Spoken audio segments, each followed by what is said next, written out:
Dito na tao ang atong gugma nga gibalaan atong duha. Ang lagkay ay atumanan sa gugmang gibanbata.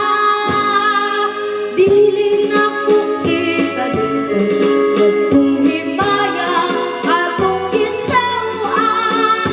Kay dito atong nagugna kalipay pinabihan.